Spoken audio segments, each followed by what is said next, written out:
Baik, Assalamualaikum warahmatullahi wabarakatuh. Alhamdulillahirrahmanirrahim.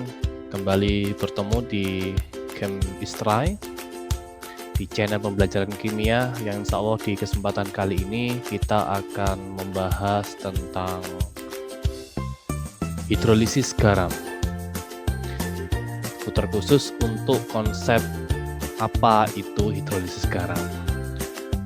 Baik, sebelum kita mulai belajar kita pada kesempatan ini, mari kita awali dengan bacaan basmalah. Semoga dengan kita belajar pada kesempatan ini kita mendapatkan ilmu yang barokah yang bisa bermanfaat bagi kehidupan kita nantinya.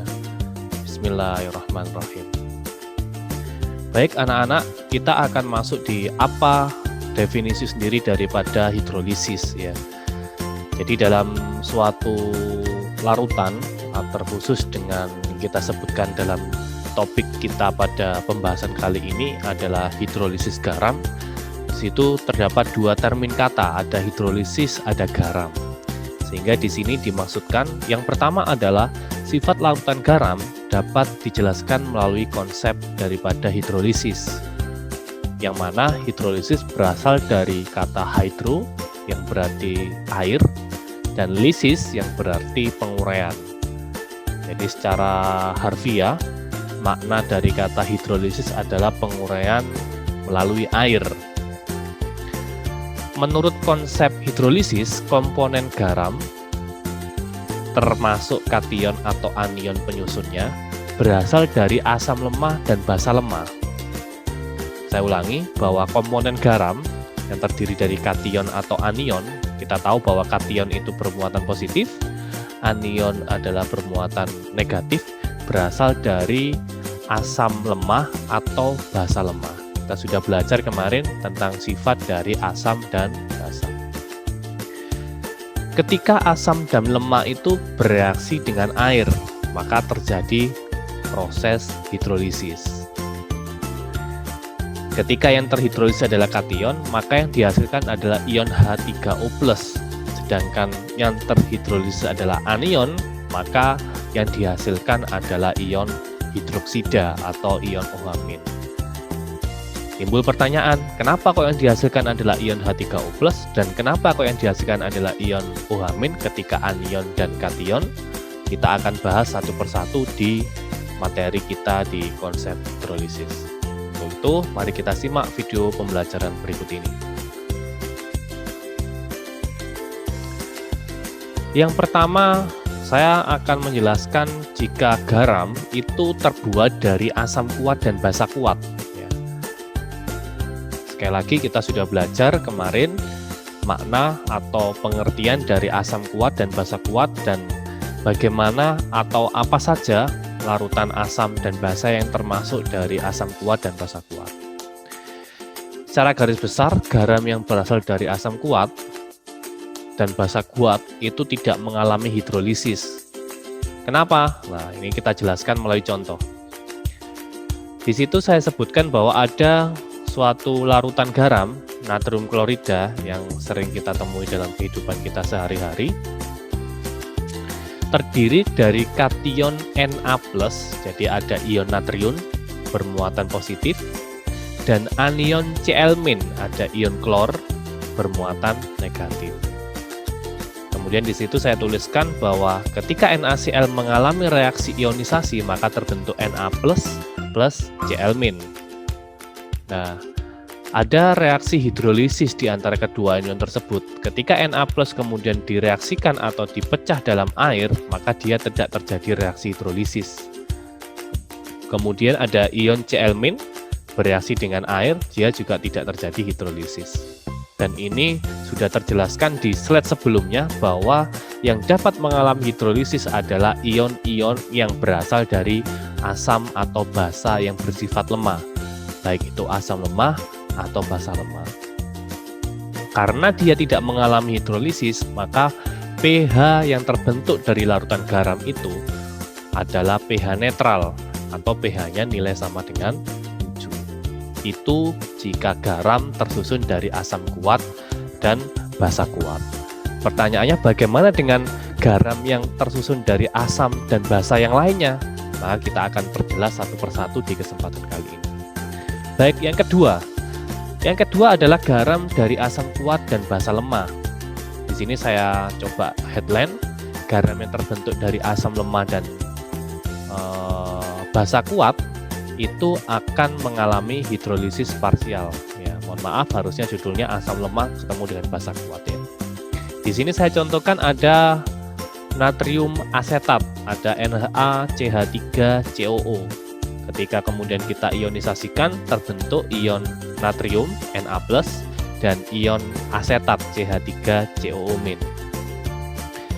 Kalau kita lihat bahwa di sini ada reaksi antara CH3COO- bereaksi dengan H2O membentuk CH3COH asam asetat plus OH-, dan ion natrium ketika direaksikan dengan air maka dia tidak dapat bereaksi. Dari pengamatan ini kita dapat menyimpulkan bahwa CH3COO- itu berasal dari ion dari asam lemah.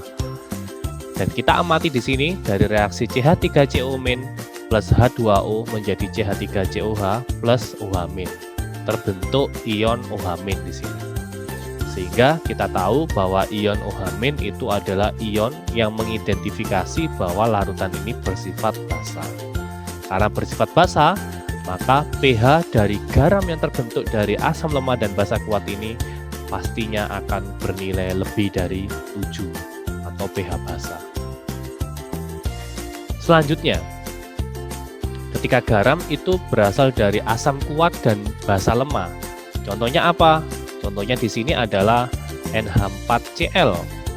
Dia tersusun ketika diionisasikan terbentuk ion amonium NH4+, dan ion klor Cl-.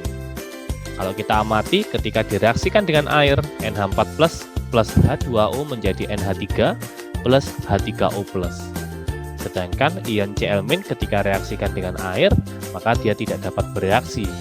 Maka dapat disimpulkan di sini kita amati di reaksi yang pertama, ketika ion amonium, ion NH4+ bereaksi dengan air, terbentuk NH3 dan juga ion H3O+. Dan kita sudah belajar kemarin bahwa ion H3O+ itu adalah ion yang menandakan bahwa larutan tersebut bersifat asam. Sehingga kalau dia bersifat asam, maka pH-nya kurang dari 7. Selanjutnya, bagaimana jika garam itu tersusun dari asam atau basa yang sama-sama lemah? Maka dua-duanya dipastikan dapat terhidrolisis dengan air. Contohnya apa? Nah, di sini ada amonium asetat NH4CH3COO. Ketika diionisasikan terbentuk ion amonium NH4+ dan ion CH3COO-. Kita tahu tadi bahwa sama-sama lemah maka dapat terhidrolisis dua-duanya. Maka di situ saya tuliskan NH4+ dapat direaksikan dengan H2O menjadi NH3 plus H3O+.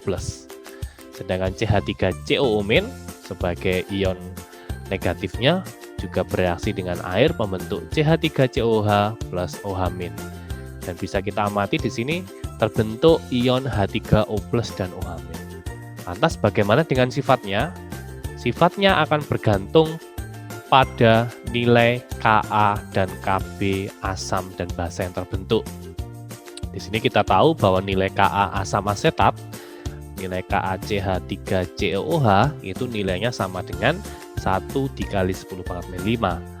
Sedangkan nilai Kb dari amonia NH3 itu nilainya sama dengan 1 kali 10⁻⁵.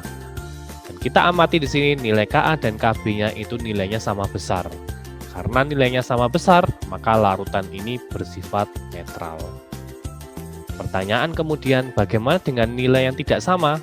Maka di sini kita perjelas bahwa jika nilai Ka pada asam itu lebih besar dari Kb, maka garam bersifat asam. Dan sebaliknya, jika Ka-nya lebih kecil dari Kb, maka garam bersifat basa. Sedangkan yang terakhir, seperti yang dicontohkan pada kesempatan ini, jika nilai Ka-nya sama dengan nilai Kb, maka garam bersifat netral. Sekian anak-anak, saya harap penjelasan singkat ini bisa memahami langkah awal kalian dalam belajar apa itu hidrolisis garam. Semoga bermanfaat. Sampai ketemu di lain kesempatan. Saya akhiri. Assalamualaikum warahmatullahi wabarakatuh.